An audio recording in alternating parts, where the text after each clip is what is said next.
Hello and welcome back to my Sicilian adventure. This is part 2 and today we are discovering the vibrant heart of Palermo and its iconic landmarks. I've divided this episode into two, so stay tuned for even more highlights in the next one. We are starting with some architecture right in the middle of the city. There is a famous spot called Quattro Canti, which was designed between 1608 and 1620 by two architects under Spanish rule. The square is shaped like an octagon, four sides are streets, and the other four have beautiful curved Baroque facades. The buildings are 4 stories high with large statues in the middle of the upper floors.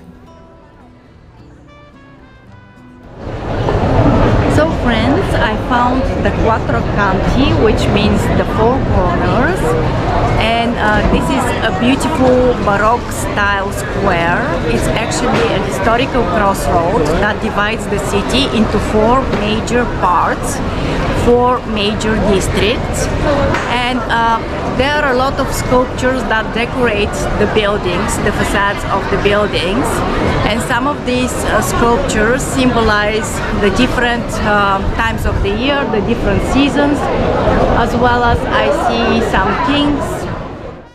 At street level up to the second floor, there are 4 fountains, each representing a season. These fountains were created by different artists, spring and summer by one, autumn and winter by another. The third floor displays statues of 4 Spanish rulers of Sicily with their coats of arms above them. The top floor features statues of Palermo's 4 patron saints, Cristina, Nympha, Olivia, and Agata.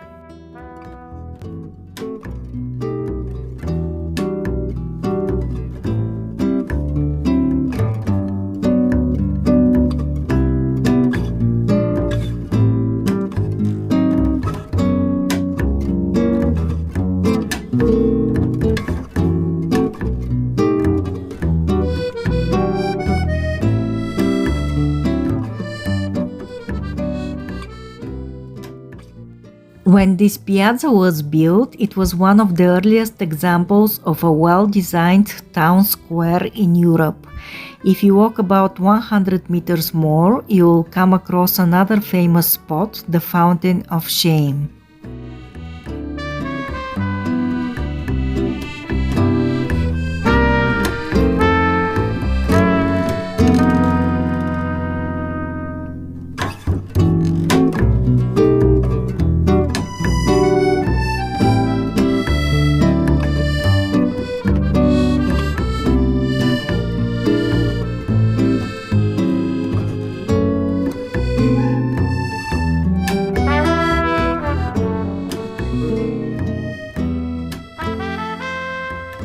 Another interesting historical landmark in the heart of the city is the Fountain of Shame. It's very close to Quattro Canti. And why is it called the Fountain of Shame? Because most of the sculptures are naked. The fountain, often called Fontana Pretoria or the Fountain of Shame, was originally made in Florence by the sculptor Francesco Camilliani in 1554. It had 48 statues on it. In 1574, it was taken apart, moved to Palermo, and carefully reassembled at this square. This is Piazza Giuseppe Verdi. We will be exploring Teatro Massimo in a moment. I just wanted to mention that here you can access Wi-Fi for free. It also seems to be a popular meeting point, as every time I passed by, the steps of the theater were filled with people sitting and relaxing. Now, a little bit more about this historical building, which I consider one of the top 3 places to visit in Palermo.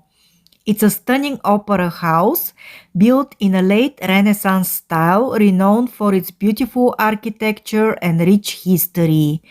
Designed by Giovan Battista Filippo Basile, Construction was paused for 20 years and was finally completed by his son Ernesto Basile. The Opera House opened in 1897 and features a breathtaking horseshoe-shaped auditorium that can seat up to 1,381 spectators with 7 tiers of boxes and a grand gallery. Teatro Massimo is the largest opera house in Italy. The guided tour offers a fantastic opportunity to explore the most fascinating halls of the theater, including the famous VIP box, which you may recognize from the series The Godfather. The tour is available in both Italian and English. It's 12 euros, and I believe it's truly worth the price thanks to its exquisite interior design and exceptional acoustics.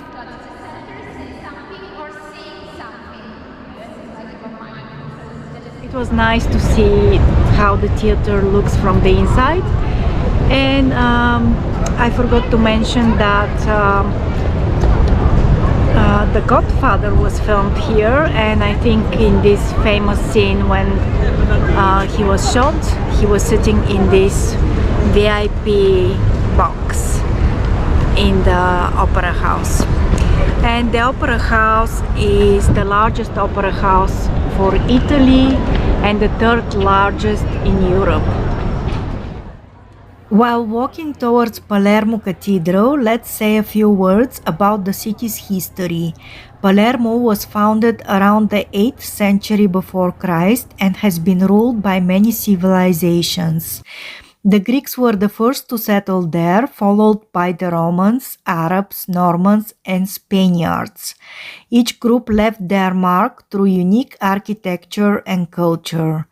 Today, Palermo is a mosaic of Greek temples, Roman ruins, Arab architecture, Norman castles, and Spanish buildings, making it a city rich in history. You can climb the roof. I personally don't think I'm gonna do that because I went to Monreale yesterday and I did that. Some of the corridors are really narrow and I felt uncomfortable. But let's look around. I love the architecture. It's just amazing.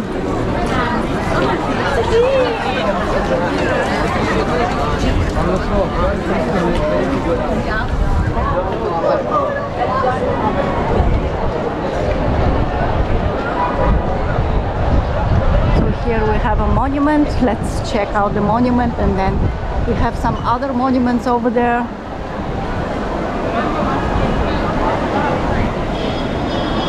Beautiful, stunning, absolutely stunning. Now, do you see these domes? Definitely I see the Arab influence. It reminds me of the south of Spain and particularly Alhambra. I don't know why. Yeah, it's definitely a beautiful place to visit here in Palermo.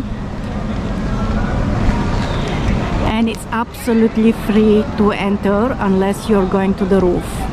I think it's about 7 euros to go up.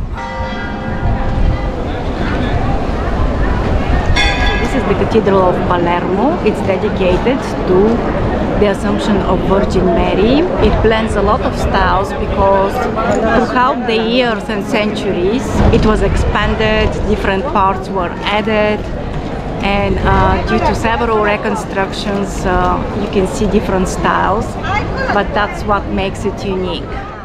Palermo's long history is reflected in its stunning cathedral built in 1185 by the Normans. It combines Norman, Arab, Gothic, and Baroque styles, symbolizing Palermo's rich and diverse cultural heritage. Similar buildings include the Monreale Cathedral and the Cefalù Cathedral, both built in the same style. Unlike Monreale, which is lavish and covered in golden mosaics, Palermo's cathedral features a simpler interior decorated with sculptures. Despite its simplicity, the cathedral is filled with abundant light, creating a warm and inviting atmosphere.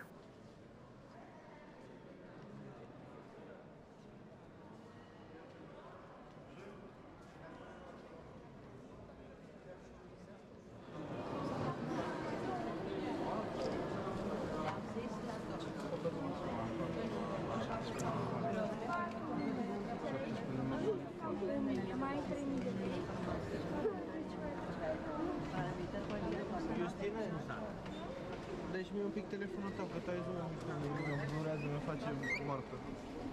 Ce-ai făcut asta?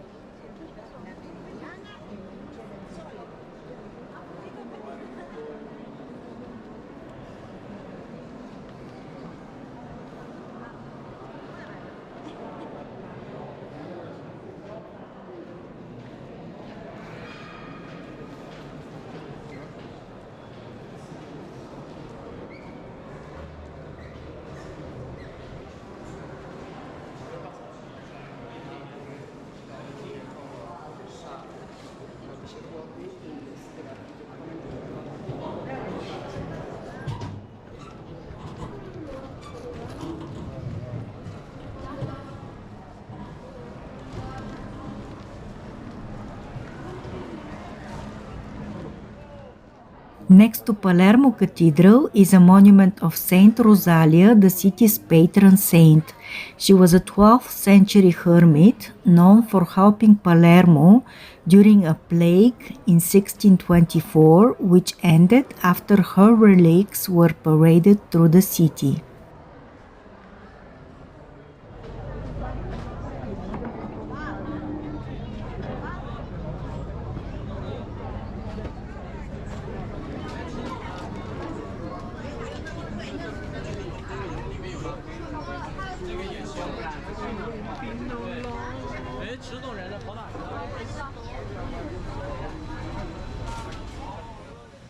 Now let's shift focus from exploring culture and architecture to experiencing something entirely different, the supreme street food paradise.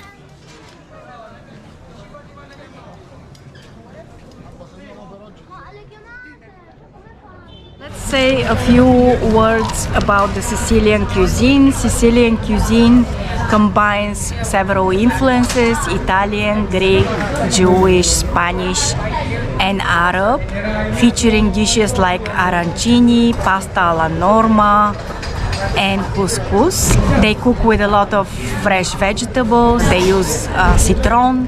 They also use some spices, some Arab spices like saffron. Yeah, the cuisine is very interesting, and there is a big variety of dishes that you can try.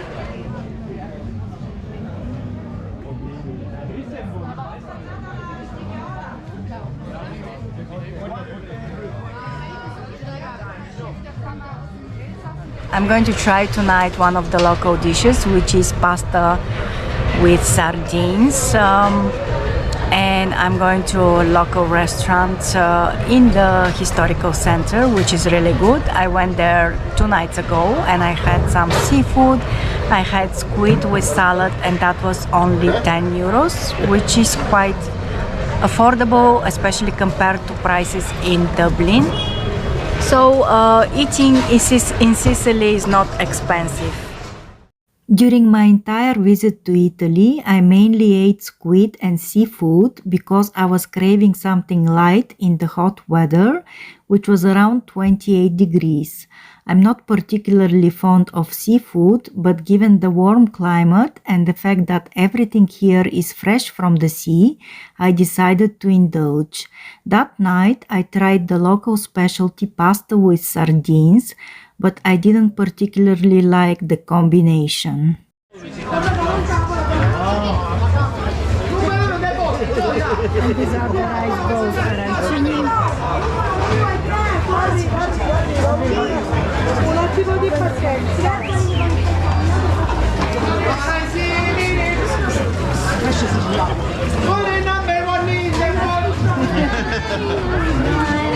Another traditional dish of Sicilians is arancini, which is a rice bowl. It's cooked with mincemeat, and it's deeply fried. That's the reason I'm not gonna try it, because it just seems a little bit too oily, and I prefer to go for something healthier. I was immediately drawn to the fruit stalls because I love fruit, especially trying exotic varieties I have never tasted before.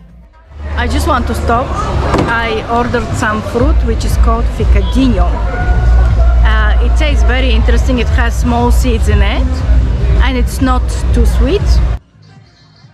The name of this fruit is pronounced ficadinho, but it's actually called fico de India. In Italian, it means Indian fig, and in English, it's known as a prickly pear. This is a type of cactus fruit, and in this footage, you can see what it looks like before it's peeled. Most vloggers come to try arancini, but I really love exotic fruit.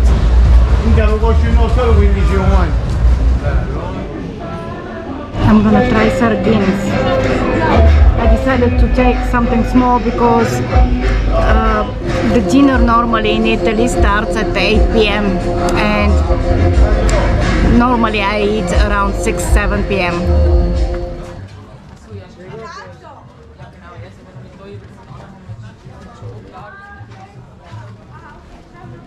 So as we said, there are a lot of different influences, so let's see which civilization did what. I have some notes over here. So actually the Romans introduced some lavish dishes. Byzantines favored sweet and sour flavors. The Arabs brought sugar, citrus, rice, spinach and saffron. The Normans introduced meat dishes. The Spanish introduced chocolate, maize, turkey and tomatoes. Okay, so this market over here is called Ballarò Market, Mercato di Ballaro, which is the oldest and the largest market in Palermo.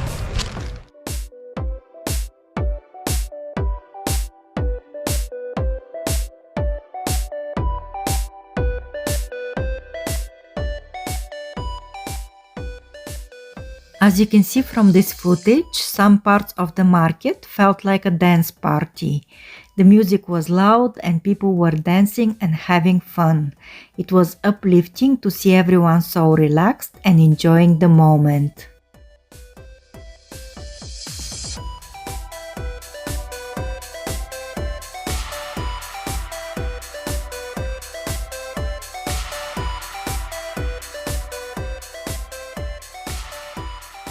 There is quite a big variety of things that you can try over here, but even if you don't want to taste any of this food, you can just walk through the market and enjoy the vibrant atmosphere.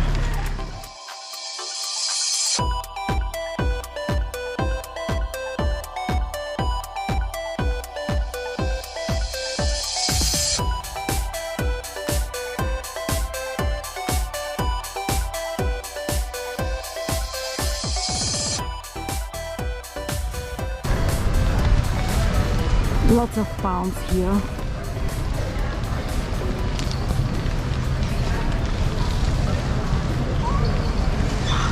The palacios should be somewhere near, so I presume this garden is something to do with the palacio, the royal palace.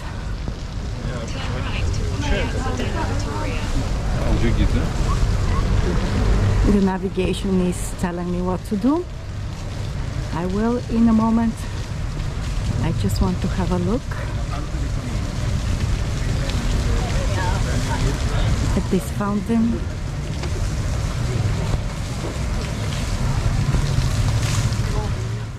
One of the interesting spots in the royal palace is Palatine Chapelle, or the Royal Chapel. Unfortunately, I couldn't see it because it's only open until 1 p.m. So keep that in mind if you want to visit. I paid 12 euros for visiting the Royal Palace, but I'm not sure if the ticket would be more expensive if it included access to the chapel.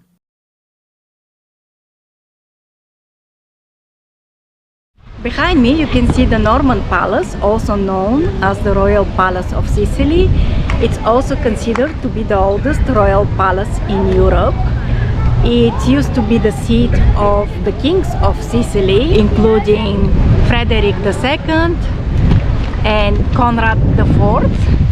And since 1946, this is the seat of the regional assembly. Filming inside the palace was not permitted, but photography with your phone was allowed. I managed to take a few pictures during my visit, but since I wasn't satisfied with their quality, I decided not to include them in the video.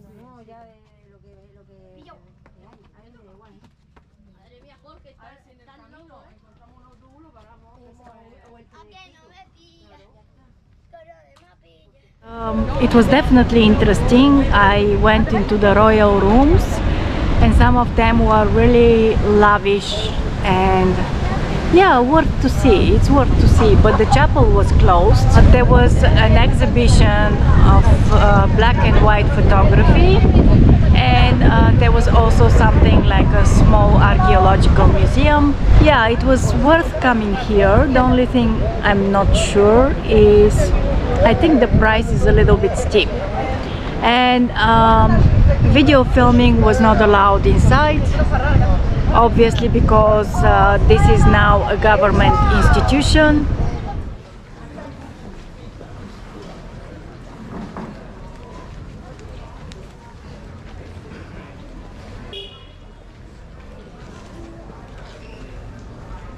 Do you see a pedestrian area? And this car is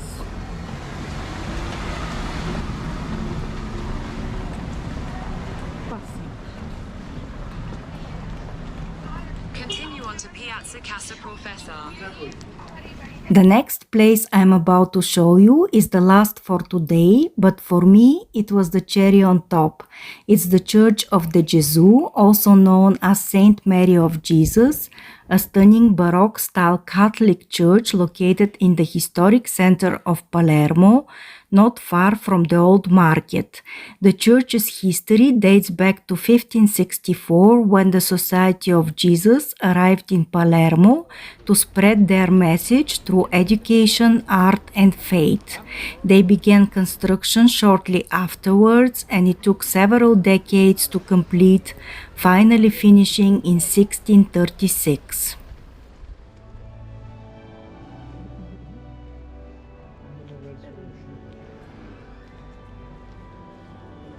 This church truly blew me away. I almost skipped it, thinking I might end up becoming a nun from visiting so many churches. However, I soon realized that each church has its own unique charm, and this one stood out as particularly special. While I was there, a wedding was taking place, so I couldn't get too close to the altar to see every detail. Still, even from where I was standing, the view was breathtaking. The beautiful organ music accompanying the ceremony added to the majestic atmosphere, making the experience genuinely unforgettable.